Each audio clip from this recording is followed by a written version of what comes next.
In today's video, we are going to talk about the Drake Corsair. Drake Corsair, which of course was nerfed a couple of weeks ago when a lot of people were complaining about that, myself included. But is it still useless, or did CIG still maintain some use for the Drake Corsair? Well, that's what we're going to figure out in today's video. Also, we got a giveaway this month. More info at the end of this video, so stay tuned for that as well.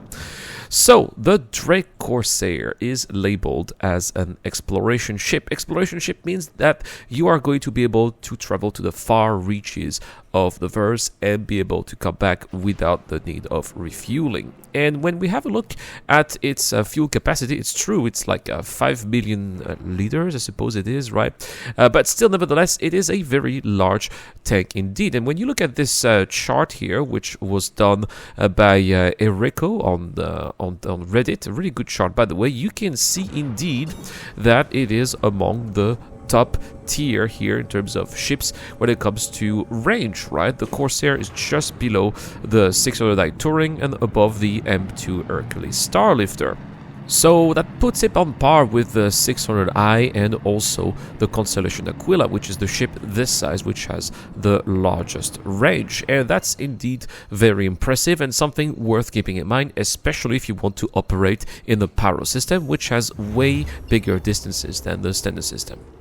Of course, we are going to talk about its shield generator. It's got a size 3 or L size, large size shield generator, which indeed is quite strong and is going to protect the ship against, for example, missile barrages or some small torpedoes. It sometimes can still survive, and of course, heavy sustained fire. So if you're doing solo bounty hunting missions, for example, that's going to be a great ship that's going to allow you to take on multiple opponents, and that's also something that people are appreciating a lot with this ship.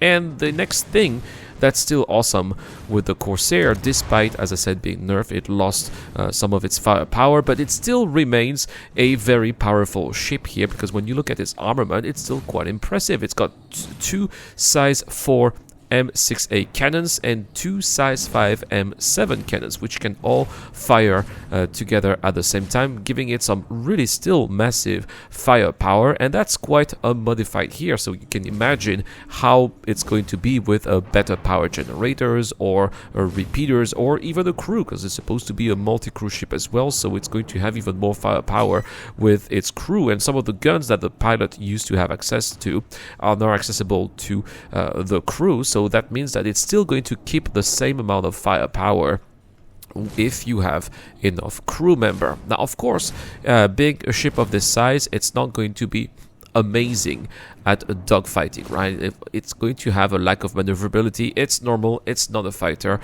more like a cheap gunship. Also, keep in mind that this is a Drake ship that we are talking about here, so it's still going to have its paper-thin hull, but it's not going to be as fragile as before, right? In the past, when I flew a Corsair and my shields were down, I noticed that very often I would start to lose wings or weapons. It's not that bad. It can still withstand some fire, and it's not going to be losing its thrusters or wing and making you go drift out in space without any control over the ship like it used to be. So that's also positive compared to what it was before. Another thing that I like here about the ship is its accessibility. It's got an elevator in the middle of the ship that can go not just down but also up. The ability to go on top of the ship to do some repairs, for example, or to help fight in case people are expecting you to go down but actually you're up. That can also be a very nice trump in your sleeve. I also like the big ramp in the back for small vehicles, or I would say acquired cargo, which make it really good for bounty hunting missions and other kind of missions in which you need to get access to some cargo, right? So right now I'm using the Corsair to grind the bounty hunting ladder here. I'm getting very close to VHRT now, and I'll try to upgrade it for higher tier missions, but perhaps you have some suggestions for some upgrades of the Corsair? If you do, let me know in the comment section down below. Well, commenting the video and subscribing can also get you to win a Mirai Guardian. You have 10 entries that will be put in the Wheel of Names, along with the Patreon and YouTube members who also have guaranteed entries. So why not subscribing to the channel and commenting? That's worth a shot, right? Alright guys, that's all for this video. This video would not be possible without the help of my Patreon and YouTube members, including Dr. Fabin, Zio Crusher, Shadow Rise, and Talking to Duck here. I've been Iran, and I'll see you guys in the next one.